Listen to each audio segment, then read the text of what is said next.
I mean, we are in the presence of a celebrity right now. This is We are. She did the Super Bowl commercial with Bill Murray and Jeep. That's it right there. This is it. This is the one that started it all. You planned that. No, I didn't, but yeah, that's cool. Could we be in line for something funny to come out of the mouth? Just might happen. What a little cute. She's the best.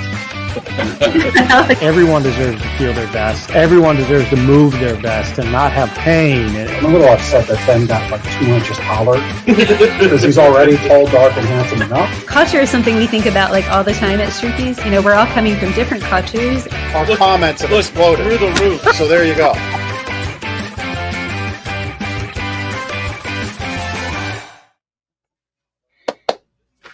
All right. I guess you're looking at me to start off. Yeah, well, I mean, happy Independence Day. I mean, we're right. a few days past that, but last week was the lead up to Independence Day. And We are squarely into our 248th year. That's right. Happy birthday, America. And to all the British, I'm glad you got to work on Thursday last week. That's good. Hey, you know, as a follow-up to last week's show, I didn't tell you this, but I was informed from Amazon. Remember that product Chris put on the screen, the doggy cloth helmets? Oh, okay. The sales went through the roof after that show, and we got a commission check coming our way. Small one, a few cents. Really? But no. Well, but the sales spiked. They spiked after that show. I know Chris at Castahead's pretty brilliant, Yeah, and he probably would have put that in the comments and the show notes and the link clicks and the affiliate commission, and stranger things have happened. If you don't know what I'm talking about, go back and watch episode 149. My mom said it was hysterical, so if my mom says it's hysterical, you know it's funny. I'm trying to remember why we had the puppy years. Because we were talking about fireworks, and then I said should have, there muffs. should be some sort of, earmuffs for dogs. And Chris, the wonderful producer Chris he found the product. I think we're going to please the people 2 weeks in a row here with our guest this week. This is true. Yep. We're going to see a spike, but it's going to be in the awes and the the heartwarming. You feel it right here. Feelings, yeah. There's a different one. Yeah, quieters. Very good. Look at the guy on the left, or the guy, gal, whatever on the left. Looks constricted.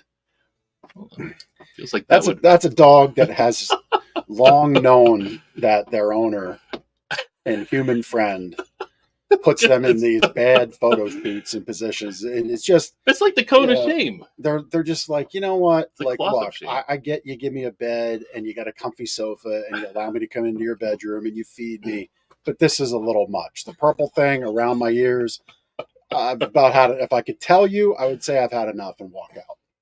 Right. That's what the dog would be saying right there, I think.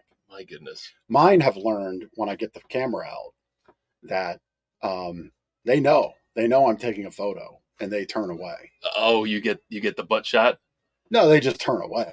They're like, no, thank you. They're just like, yep, nope. I see what you're doing. No more of this. Now, are you asking permission of your dogs to post them on social media? No, I just do. Maybe that's what they're looking for. You need to say, now Zeus, sit still. Zeus, can I take a picture of you and put you on Facebook? And maybe he will go, yes. Yep, Zeus and Gizmo don't like it. They don't like it at all. I get the first one, but if I try to get other ones, I have to do it where I have to whip the phone out where I know I can get the shot I want. Otherwise, you get one shot. Otherwise, they're just like, no, I don't want this. It's kind of like taking pictures of kids. Yeah, you might get one out of like 20. Or if anybody out, I know people are watching. People watch our show. They listen to our show, which, by the way, you can watch on all the social channels, LinkedIn, YouTube, Facebook. You can listen on all the podcast players because we're on all of them. If you happen to be catching this live or after the fact, put it in the comments. Does your teenager ever frustrate you with photos? Like, can't we not just get a smile the first time? Right. Can they not just understand that if they just do a nice smile the first time, it's over? Like, that's it. That's the bargain. Yeah. One smile, one photo, done. You can get back to doing what you were doing before, which was largely nothing. Nothing. Yeah. So anyway, it feels like you've experienced this. Hashtag teenager smiles. Yeah, I bought my son a very nice pickup truck this weekend, and nice blue truck. I will, to his credit, I did get a very nice smile. Yes, I thought, yeah, I thought he did a nice But job that was standing next it. to the truck. One shot, one time. It's like the dog in the bargain. Like I know what you're going to ask me, Dad, so I'm going to give it to you once, and then that was it. Right. That was it. Anyhow, speaking of all the emotions and all the feelings and all the warm feelings and people who make all of that happen, I think like what a great transition to welcome John Plummer from Delaware Valley Golden Retriever Rescue.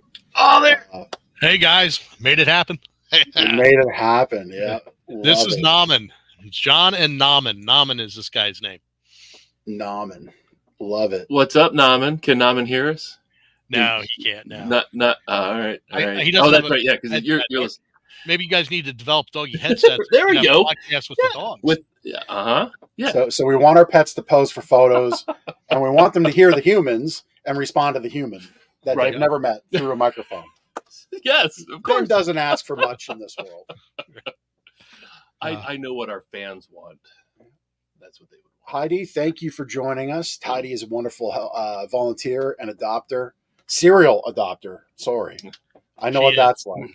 Serial adopter there at Delaware Valley Golden Retriever Rescue. So, tell what kind of dog exactly is Nauman? Because I'm not. What do we got going on there? So Nauman is a mini golden doodle. He's, I think like 23, 24 weeks old. He just got too old to sell. The breeder couldn't sell him. So, the breeder reached out to us and said, can you take him? And he came in with his brother. His brother was adopted, about 4 weeks ago. And he does have an appointment this week, but he's a sweet guy. He just loves to be held, loves to be cuddled. And that's his story. So really, nothing wrong with him. He just was too old to sell. People looking for the cute little 8-week-old bundles of fluff and fur. And then when they get a little older, people pass on them. And that's how we got Nauman. Yeah. Now, is that about the size Nauman will be? Yeah, he's pretty much getting to be full grown. He might grow a couple more inches, but being a mini doodle, and that's one of the breeds. We are a Golden Retriever Rescue, but we also do Golden Doodles, and we do Labrador Retrievers when space permits, and also Labradoodles as well. Got it. Well, I hope the appointment goes well for Nauman. Yeah. And if not, I'm sure you all will help find an equally great home for him. How can you not love Nauman? Yeah, we keep saying we don't know why people are passing him up, but the right person just hasn't come along yet. That's exactly it. That's what we keep saying. The right person's out there for him, and hopefully his appointment this week will go well, and they're the right people. We'll see. Yeah, that's awesome. Yeah, he reminds me of the kind of pup. If it's more comfortable to put him down, that's fine. Yeah, I'm going to pass him off now here. Yeah. Bye, Nauman. Thanks. Got him. We did that for all of our fans, folks. We gave you the puppy. So, no, Nauman looks like rating spiked right there, right, guys? That's right. Well, we're going to make a reel out of that one for sure. But he looks like the kind of dog that you see in those snippets of video of, the husband didn't want a dog, was upset in the first 10 to 15 minutes of having the dog. And then later in the day, there he is laid back in the recliner with him, cuddling him, sleeping on the couch. And the dog's head is right there, cuddled up in bed. I'm totally not that person. Right. Yeah. Zeus doesn't cuddle in bed, right? Zeus is my wife's dog. Okay. He's a big 70-ish pound pit bull, sits on the recliner at her feet, cuddles right up to her. He will not do that with anybody else. When we go to the campsite, he will not come onto my side of the bed and sleep on my side. He is my wife's dog. Well, that's your problem. That's why he won't sit still for a picture for you. I'm sure he will for her. He won't do it for her. No. Not that he's not that much of her dog, I don't think. Yeah. Zeus. So, John, how'd you get involved with DVGRR? So my history with DVGRR goes back almost 28 years. I started as a volunteer back in 1996, and I was volunteering, doing some things for the organization, and back then it was an all-volunteer organization. My wife and I both got involved. She got on the board of directors, was asked to join. She was the treasurer for about 4 years, and then moved into the role of the board chair, and I continued my volunteer duties with them. We had our first son back in 2001, and she stepped down. The board asked me to join the board of directors at that point, and I jumped on the board, and then I was a past board president, and I did that from 2007 through 2013. And in 2013, the then executive director asked if I would join the staff as the staff support and facilities manager. I came on board 10 years ago. It'll be 11 in November. And when the executive director resigned and retired in 2017, the board asked if I would step into the ED position. And here I am. Wow. Very cool. So 20 plus, 2 decades plus, actually 3 decades. Almost, yeah. 90s, 2000, Yeah. Actually 4 if we really get technical. Yeah, Not to date you DVGRR. or anything. No, that's okay. Yeah, no, believe me, I'm old. There's no, I can't do anything about that. But DVGR it's our 30th anniversary this year. So we were Congratulations. founded in 1993 and incorporated in '94 as a nonprofit. So this is our 30th year. So it's a bit of a milestone for us, and we're mighty proud. Yeah. John, where is DVGRR, and have you always been in that location? Okay, yeah, good question. Our name is a bit of a misnomer. People call and say, "Well, you're located in Delaware, right?" And we're like, "No, we are in actually Reinholds, northeastern part of Lancaster County, 60 Veracruz Road, right there is the address." And we have started out as a foster-based organization, rescue, like a lot of rescues do. So from 1994 up until 2000, we were using the foster home model, and we found in the late 90s there, in 99, 2000, we had a lot of dogs looking to come into the program, and we did not have the foster homes for them. Mhm. What happened was a lot of our foster homes ended up adopting the dogs they were fostering. Some people call those foster failures. We like to put a spin on that and call it a successful adoption. The problem, though, was once those dogs were adopted, Yep. then the foster home said, "Nah, you know what? I'm done."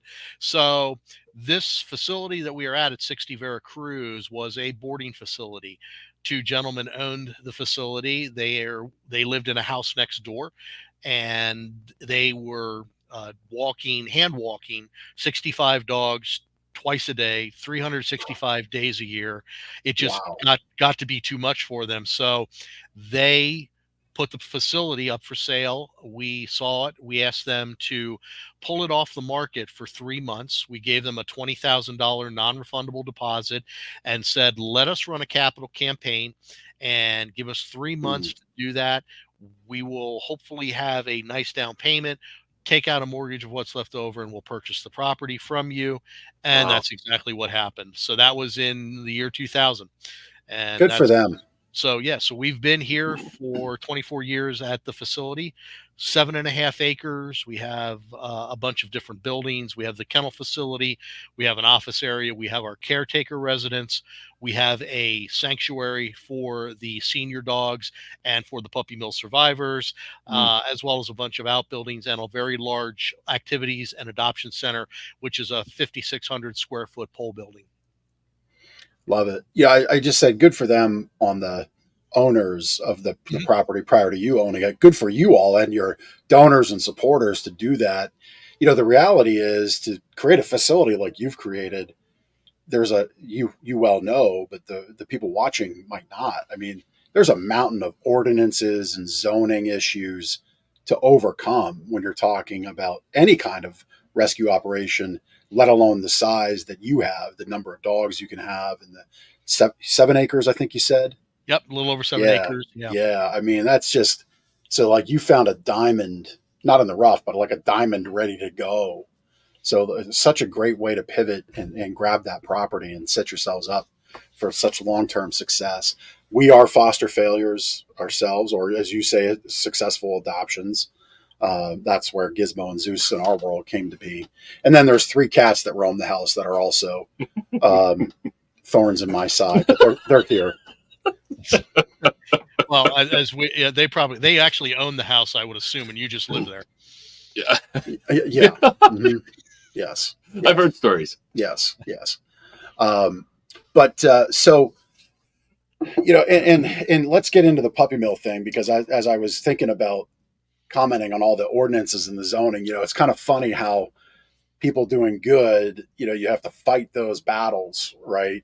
Mm-hmm. And then the puppy mill side of things really doesn't seem to have any issue operating.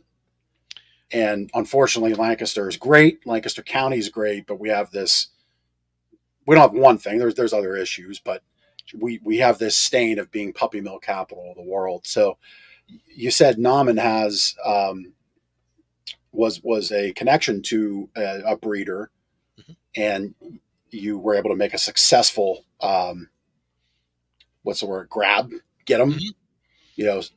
Or rescue. Right. Rescue. That's the word I'm looking for. Duh. It's right on the screen. Talk to us about that. Talk to us about the puppy mills, how we kind of help to be a part of that solution to hopefully get rid of them someday, and your relationship with them.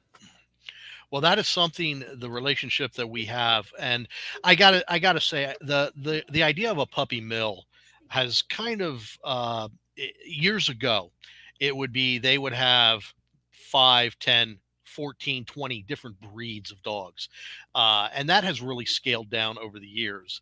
But now what we deal with are the breeders and backyard breeders of Lancaster County, and working with them. And we have really made some great inroads in the years that we have been working with them, that they will trust us. They will call us when they have dogs like Nauman that get too old to sell, or a lot of our dogs, last year, 80% of our rescues were dogs that were retired breeder dogs. So these are dogs that are 5, 6, 7, 8-year-olds, typically female, that have been used as breeding stock at the breeders, and they retire them now, and they will turn them over to us. So the reason they retire them is maybe they no longer go into heat, or the size of their litters has decreased, things like that. So various reasons. And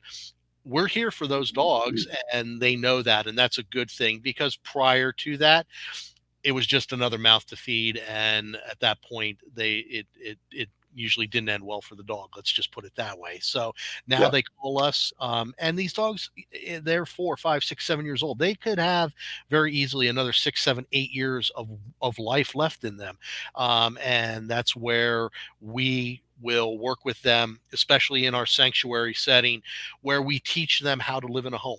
And that's what that building is for. A lot of these dogs come in, if they were lucky, they got to roam the farm with the kids. They're social, and those are the lucky ones. The other ones come in, have had very little human contact, never set foot in a house before. They don't know what a vacuum cleaner is. They don't know what a television is. Turn a dishwasher on, they have no clue what that noise is and what that sound is. So that's where we work with them when we get them into the sanctuary, get them accustomed to the idea of walking on tile, walking on carpet, walking out in the grass. Some of them, if they were in a hutch all their lives, they never set foot on grass, so they don't even know what grass is. So that gets, those are the types of things that we do. And what we have found is that our length of stay for those dogs, since we've had the sanctuary, which we established in 2013, our length of stay has gone from about 9 months down to 4 months, because the rehabilitation of those dogs is just happening quicker. And when they get adopted, they are more acclimated to living in a home environment. Yeah, wonderful. I was going to comment about the hutch thing. Like, it might be weird for people to hear, like, a dog, grass, what? Play in the yard, walk? Yeah, no, some dogs literally will live, depending on the size, in a crate, cage, hutch.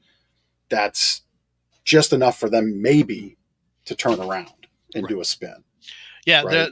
the Pennsylvania state has regulations on the size of what it has to be, and they they're being inspected, and they need to follow those rules and regulations. But yeah, there are some that we get, or they, even if they lived in a horse stall, they have a little more room, but the human interaction for them is just not there. And that's why we have wonderful volunteers as part of our what we call Project Home Life, and that's what we utilize as our basis for the sanctuary. And that's a program that was developed by our resident caretaker who lives on site, Heather Hatt, and she developed that, and she has actually presented at some conferences for other shelters and other humane societies and ARLs and things like that. And that's basically, as we said, it's to teach them how to be a dog and live in a home, and that's what we utilize. Yeah. So, John, a new dog comes into the facility. What is the process you go through? I'm assuming you give them some sort of veterinary exam, and maybe expand on that process a little bit. What a dog goes through from like that 0 to 4 months, or Sure, that you were talking sure. about that they're there. Yeah, when we bring them in, typically if we get an owner surrender and they're up to date on all their shots, and they are very social and things like that, they will go right into the general population side of our kennel. If they come from a breeder, or they come from another rescue, we have an isolation side, and we will get them up to date on their shots. So in the state of Pennsylvania, for the breeders, the only requirement is that they administer a rabies vaccine. So the dogs typically do not come in with the distemper, the lepto, the parvovirus vaccines, or anything like that. So we will administer those. We actually have an on-site vet hospital here that we can treat our dogs. We have 4 veterinarians from local hospitals who rotate through on a weekly basis, and we will get the dogs examined. So they have to go through our medical protocol. We get them up to date on any shots. We will do any procedures that they need. So if they need a spay or a neuter, which typically those dogs need a spay when they come to us, if they have any type of lumps or bumps, entropion, we do get some other higher type of surgeries that we do need to do. But all of that is taken care of in our hospital. If there's something, a specialty thing, then we will send them out to a specialist. But they go through the behavioral protocol after that, where we do a behavior assessment on them. Dennis Stauffer, our kennel manager, is a certified dog trainer, and he is certified to do the assessments for behavior. We take care of that, and then we just get them settled into our routine. And once we get through the behavior, the medical protocols, we make them available for adoption. And then typically we'll go up on our website, or if we already have someone who's looking for a dog like that through their adoption application, we'll reach out directly to them. Our adoption team typically does work ahead, and they will reach out to and say, hey, we've got a 4-year-old female golden that's good with other dogs. We think she's probably good with kids because she was on a farm with kids. Would you like to come out and meet her? And that's our process. Wow. You've got some wonderful pups on the screen. I've noticed some of the names. I mean, Kipper and Taffy, if there was never better dog names for a dog, those are just great dog names. Yep. You'll see a few that aren't quite golden. We call them golden-hearted dogs, but like Cassie, I just saw her scroll past there. There's Chase and Willow. They're great dogs. There's a doodle, Ollie. Ollie's a fun dog too. So we get them all shapes, sizes, colors. Yep. So the process of adopting, walk through that, and walk through what you recommend happens in the first handful, not only of days, but weeks, when people bring a new dog home. Sure. So we are a little bit different than the SPCA ARL, where we do everything by appointment, and you must have an adoption application approved on file with us in order to adopt. And the reason we do that is our adoption application is about 6 pages long, and we're looking to get as much information from potential adopters as we can get. So what type of dog are you looking for? Do you strictly want a golden, or are you open to a doodle or a lab? What age range are you looking for? Do you want a male or a female? Does it need to be good with other dogs? Maybe you have one or two other dogs in your home, or is it going to be an only dog? And that's fine too. Those types of that type of information. Do you have a fence? Do you have an electric fence? All of those go into the application process. And then once people are approved, then what we will do is we will try to do our best to match up any dogs we've released for adoption with the people in our database who are looking for that dog and that criteria. I will be honest with you, if you're looking to adopt from us, the wider the criteria, the easier it is for us to get a dog to you. If you are looking for a blonde female, 2 years old, knows its commands, good with kids, good with cats, good with other dogs, get in line, because I want that dog. Before Right. and we have people like that. We actually, just an anecdotal, we had years ago a woman send in a carpet swatch with her application asking us to match the fur of the dog to her carpet so that she didn't have to vacuum every day. Just telling you. Wow. So, and then we have other people that are like, you know what? Your DVGRR, I know your reputation. You guys Right. are do what you do for the dogs. I just want a dog from you, and I don't care what it is. I do have another dog, so it's got to be good with another dog. But other than that, that's kind of the process, and that's how we do it. And again, as far as the wider the criteria, the easier it is to adopt to you. Yeah. Yeah. And I have a reason for asking, but your approach and your philosophy, maybe we could call them rules or strong recommendations, because obviously, we're dealing with adults here. And once somebody has a dog home, it's not like you're right there behind them watching over their shoulder. But what are the things you recommend to people when they do bring one of your dogs, or really any dog, home from a rescue environment, to transition them in? So we actually go with what's called the 3-3-3 rule. And that's basically what it amounts to is 3 days, 3 weeks, and 3 months. So give your dog, when you take a dog, whether it's from DVGRR, the ARL, SPCA, when you adopt a dog, you want to give your new dog at least 3 days, because they're trying to figure out where they are, where's the door to go outside, who's in the house, all of those types of things. And then after about 3 weeks, they're going to have that figured out, and they're going to have figured out that they live with you. And then you can start the routine. So the routine of, all right, this is what time we get up. We go out to potty. We have breakfast. Oh, after breakfast, I go in my crate. My owner goes off to work. Oh, good. I see them again at 4 o'clock in the afternoon. And then I know it's time for a walk. And then I'm going to get dinner and then playtime. Oh, around 10 o'clock, and I'm throwing times in here. Dogs obviously can't tell time, but they get into that routine. And that's it. That takes about 3 weeks. Although my dog's at 4 o'clock, if it's the dog, the food bowl's not down there, they're letting me know.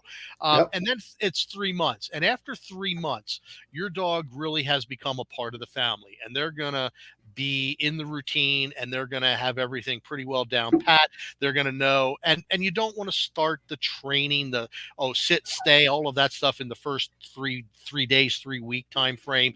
You got to let them adjust. We've often used the example of, picture yourself living in America all your life, and then someone picks you up and drops you into a foreign country where you don't know the language, you don't know where the grocery store is, you have no idea how to get from point A to point B.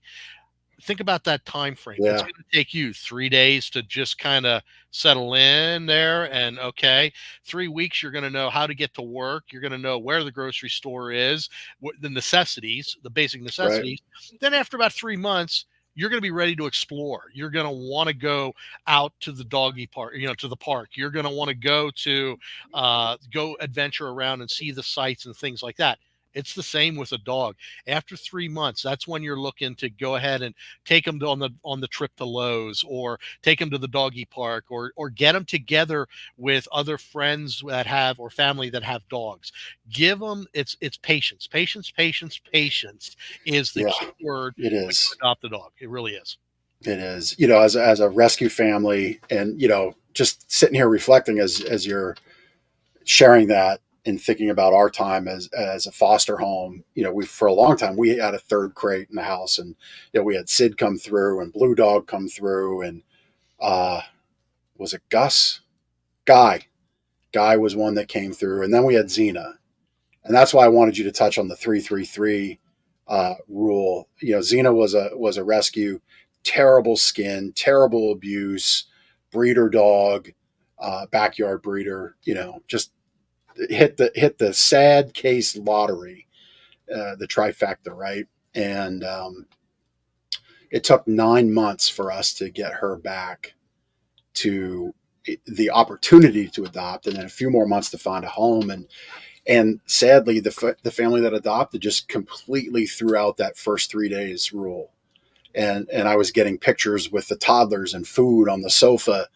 And I'm like, right. And exactly, you probably know where this is going. The very next morning, or no, later that night it was,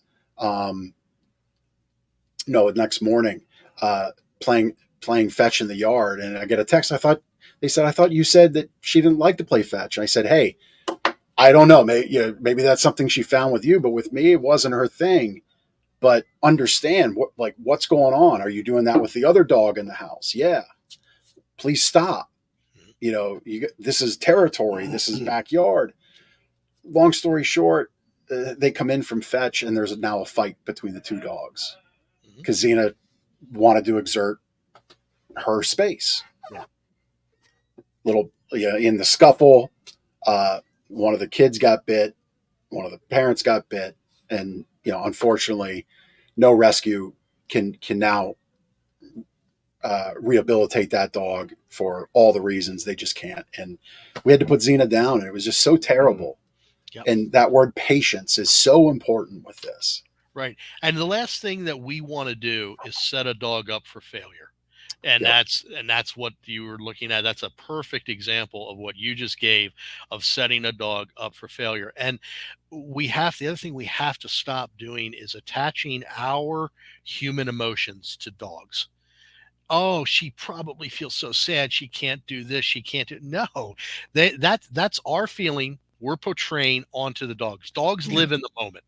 That's all they do. They don't know any different. I was just at a conference in May, and that was one of the things they stressed was dogs don't have the feelings. They have feelings. Don't get me wrong. They have feelings, but not the human feelings that we attach to them. They live in the moment. We take dogs on outings here, take them out to different places, go for walks, things like that. And people are like, well, but then the dog has to go back into the kennel at your facility. And the dog doesn't care. They're having a great time out on their That's walk. my house. Right. They're going back home. They're just, but when they're out, they're living in the moment. Hey, there's a new bush to pee on. That's great. I love it. That's their thought process. They're not moping around like we go on vacation, and by Monday we're already thinking about, oh, I got to drive home on Saturday and all the traffic and this and that. And you still have 5 days of vacation left to enjoy, but we're too stupid to do that and live in the moment. We're already fretting about what's happened in 5 days from now. Dogs are not like that. They just love the moment and where they're at and what they're doing. And I mean, to me, I've often said, if I'm trying to live more like my dogs do, live in the moment. Yeah. Well, and I think, Ben, maybe you can want to chime in. We attach our emotions, but we forget, okay, so the dog, maybe you're in that 3 week to 3 month stage where the dog is in their crate.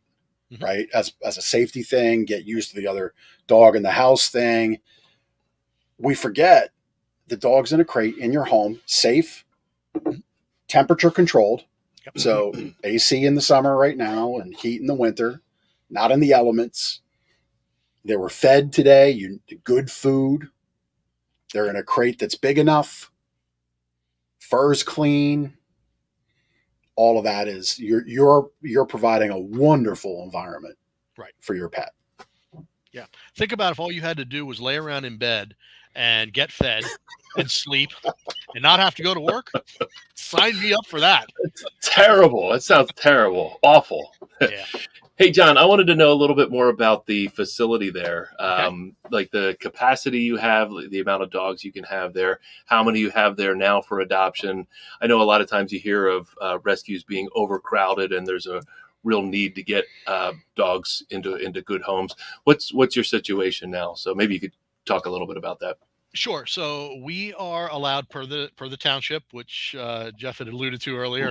We're allowed to have 65 dogs on average through the year on site.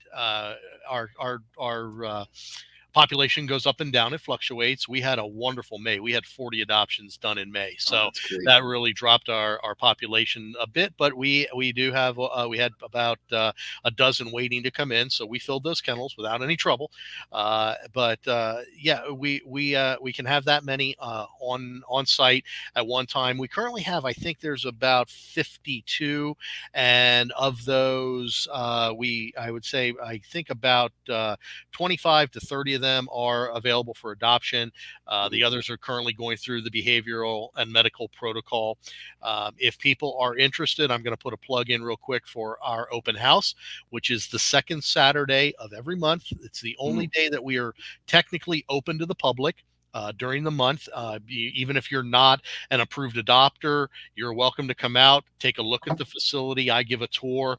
You can see the types of dogs we have available. You can talk to our staff members, and it'll be actually this Saturday coming up. The 13th is our next open house.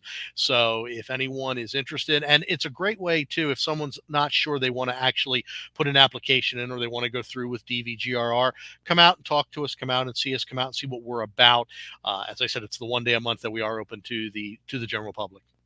And what time of day is that? Is that in the morning? That's from 10 until 12, and we stick to that time frame. The dogs come out at 10, and by noon we're taking them in because it's a bit of a stressful day for the dogs because it is different than their routine, which dogs are. I was just going to comment on routine. Yep, it's a little bit out of their routine, but they do well. And if somebody's stressing, we'll excuse them from open house and we'll take them back into the kennel, so we don't force them to stay out. But it's from 10 to 12, and then we do get them in promptly at 12 o'clock. So if you show up at 11:55, you're going to be a little late to the party.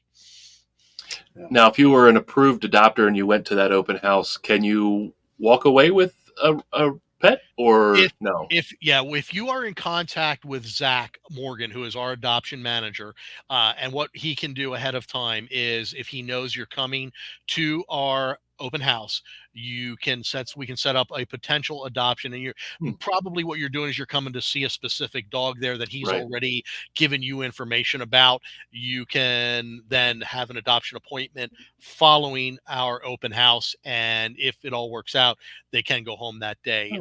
That's very cool. Yeah. I mean, I think sadly what the last 4 years have taught us is that, pets are a lifetime commitment. It doesn't matter if they're a golden, a retriever, a lab, if they're a mix, a mutt, something, a rescue case, even a cat, they are a commitment for the life of that animal. And, so I think intentionally your process is designed to weed out those that are unpatient would be the word I would use, right? Yeah. You're looking for somebody that is committed to this process because you need commitment to the animal. Absolutely. And the other thing too is the way our process works with the application, with coming out and seeing the dog. The other thing that we require is if you have a dog in your house and you're looking to adopt from us, we do a meet on our property. You're required to bring the dog along. We have the dogs meet on neutral ground so that we have a yard that is never used by our dogs. So it's neutral territory to them. It's obviously neutral territory to your dog if you're coming here, and we do what's called a dog match. And if everything goes well, that's the other thing that the adoption team will monitor as we go through it. But my point on that was the way we do it, our return to program is less than 1%. So when we adopt dogs out, it's less than 1% that have to come back to us because it didn't work out.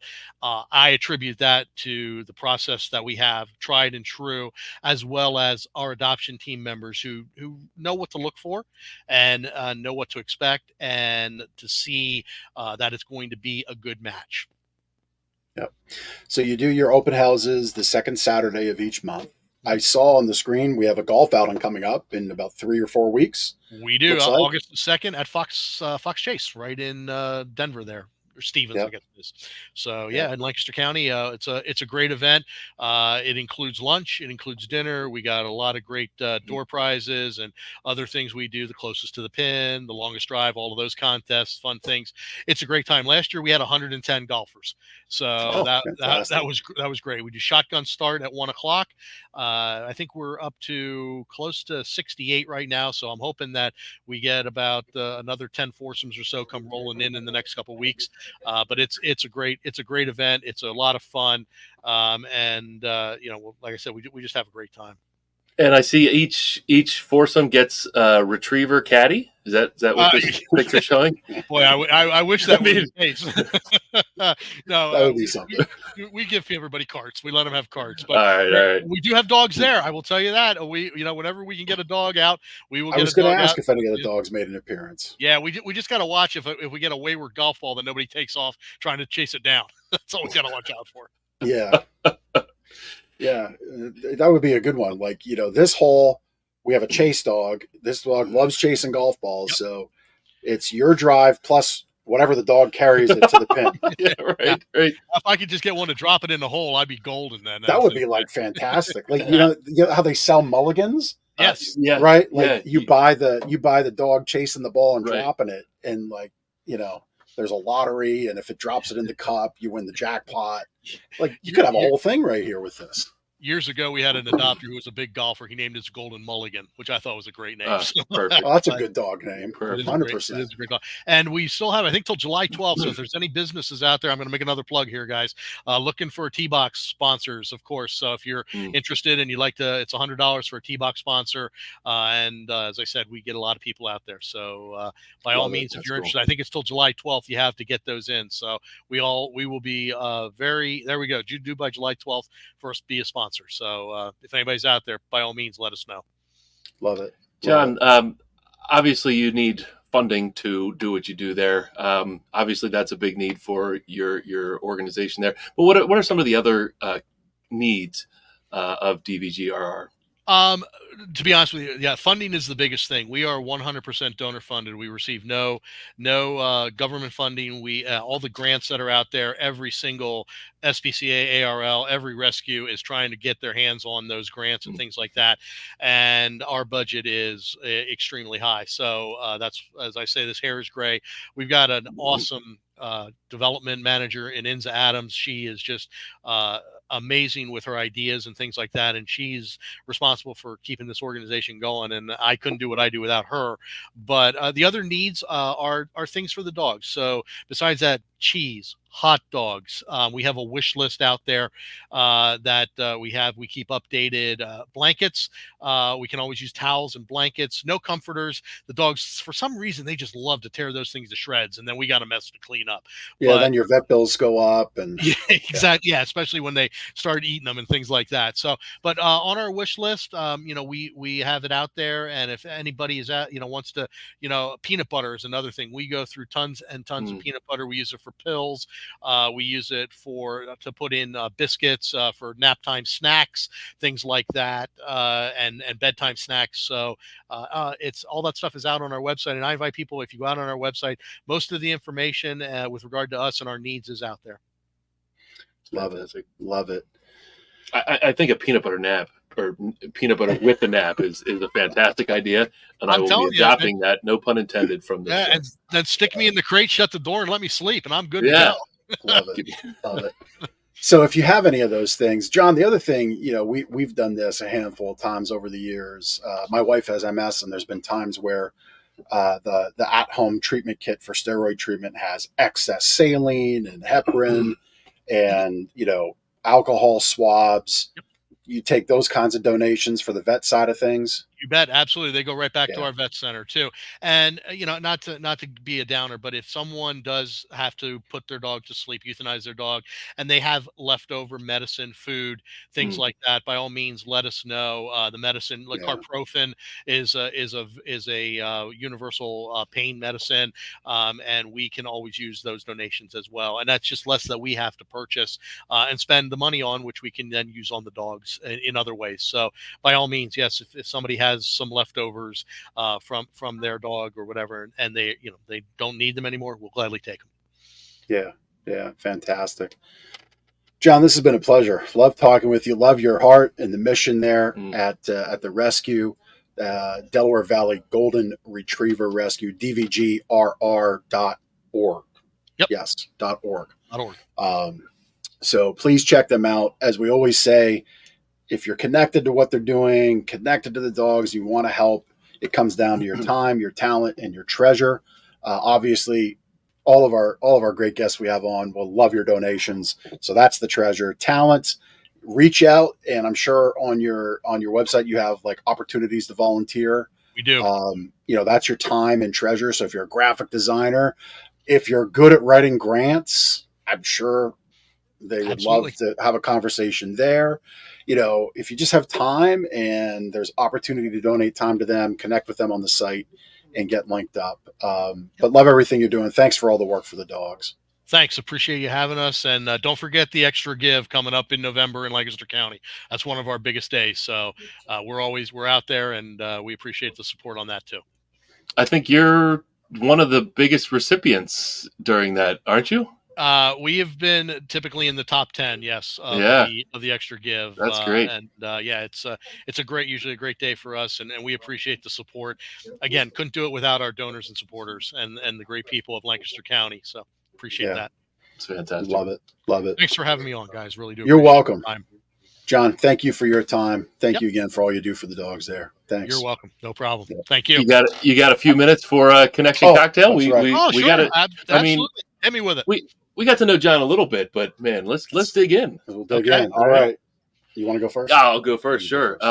These the hard questions. So this was a pet friendly show, right? So what are some of your favorite pet friendly activities right here in Lancaster? Pet friendly activities in Lancaster that get into the dog parks is always fun. Lancaster Barnstormers, when they have take your dog to the park day, that's always a fun one. Those types of things. Any of the restaurants in Lancaster that have the patios that allow you to take your dogs, and obviously, look, folks, be honest with yourself. If your dog is well behaved or not well behaved, you know it. So don't subject other diners to your dog that's jumping on the table and begging for food and things like that. So, but those are always fun things to do. Yeah, I love our dogs. Our dogs are fantastic. They're great with people. We have a new dog sitter coming in on vacation. We're gonna just do a little quick meetup tonight at 5. I have zero issue with a new person in our home, but I will not take our dogs out to other areas. So yes, great reminder for people. On the note of vacations, do you have any interesting vacations or time this summer planned or maybe had already? No, actually, I haven't. My wife just retired from teaching. She's been teaching for 36 years. She finally pulled the trigger on that. She's retiring from teaching, not from the workforce, because we still have one son in college. So, this year is kind of the transition year of how much money are we going to be bringing in? How much are we not? And, so the vacation has kind of been put on the back burner for this year. Gotcha. Which school did she teach at or retire from? She was at the Wilson School District in Berks County at Spring Ridge Elementary School. Okay. Yep. My youngest plays football there and he goes to school there and he's on the football team. He just shows up for football. That's my kind of school. That's just didn't totally show my cards on priorities there, did I? All right, John, last question. Favorite hobby or passion outside of work? Favorite passion? I am a huge football fan. And it's the next to my family and my dogs is the biggest love of my life. So I love to support. Believe it or not, I'm a Green Bay Packers fan. I am not a Philadelphia Eagles fan. That was the next question. I was holding my breath. I'm a Packers fan, a Penn State fan, and I'm an alumni of Lebanon Valley College. So anytime I can in the fall, get a chance rather to get up and see a game there. I'm up there supporting those guys because it's Division III. I get that, but those guys are playing for the love of the game, like I did, and I think it's even more important at that level. So to show support. So I would say that is my biggest passion. Yeah. Cool. Well, you know what? For anybody, this is a totally like not out of left field, question or statement, but these D3 and D2 schools, you're seeing more kids with more talent get there to play because of the transfer portal. Yep. It's changing things. And so, yeah, if you got a local college and you want to catch a game, you might see some pretty incredible talent that you didn't expect to see. And you're seeing a lot of guys that are a lot bigger than I was when I played in college. That are I'm growing. 6'3". We're growing one of them right now. Yeah. Yep. 6'3", 285 is not unheard of for a D3 offensive lineman. And years ago, that was a 5-star D1 recruit. So I know what you're saying. Yeah. I mean, I have a 16-year-old that's almost that right now. Cool. So I do not want to help you with your food bill. I'm telling you that right now. You don't. You don't. Whose food bill is more, Gizmo or? Oh, Aiden's. Okay. 100%. Yeah. 100%. Maybe if you can slip some kibble into his food. That's a fantastic idea. See if he notices. That's right. Yeah, he would notice. Gosh, he would notice. Dad, this isn't the right rice. Oh, I'm sorry. We got the 25-pound bag of white rice and not basmati rice. We'll do better next time. Sorry. I get it. So anyway, John, man, this has been a lot of fun. Thank you again for everything you do for the dogs, and we just appreciate everything you're doing here in the county for us. Well, thank you. I appreciate you guys doing this. This was fun. This is my first podcast. I hope I passed the muster on it. And you did great. All right, appreciate that. So you guys have a wonderful day. And again, thanks for having us, and appreciate all you guys do for Lancaster County.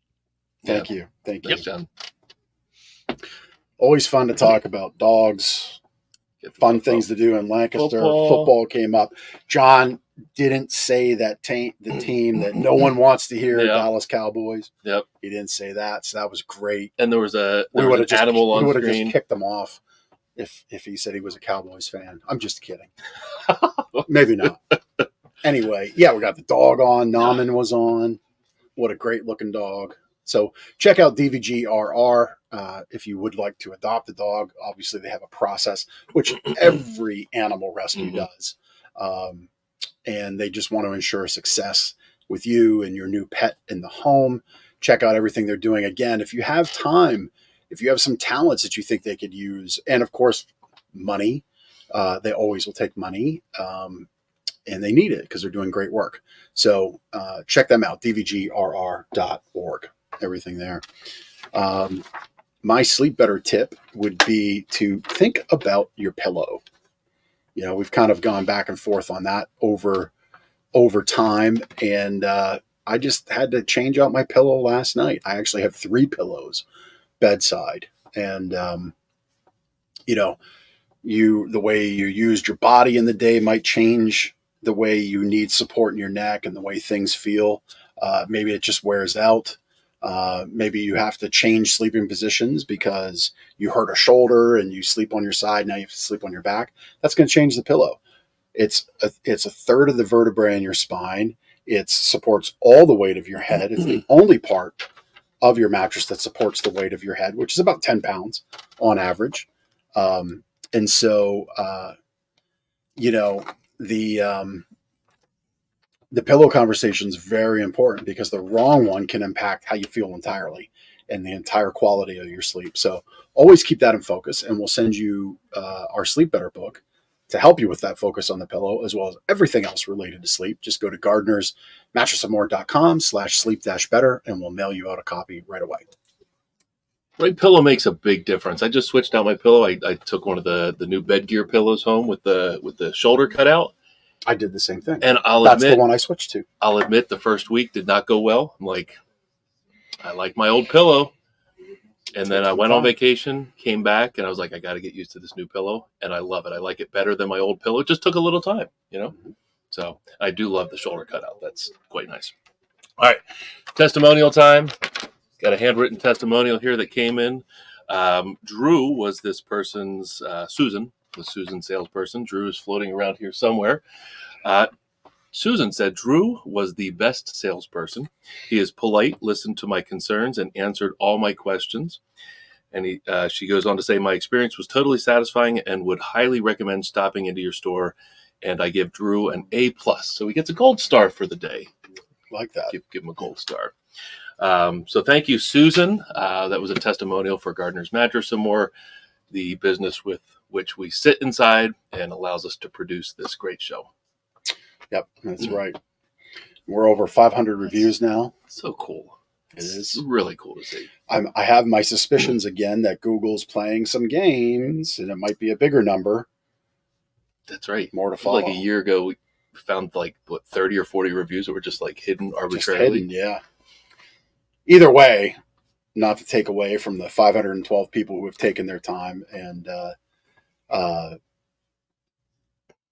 shared their comments with others, but we appreciate all of them. But if 30 or 40 have taken the time and we can't see it and we can't reply to it, I want to know that, because we reply to every one of those. Absolutely.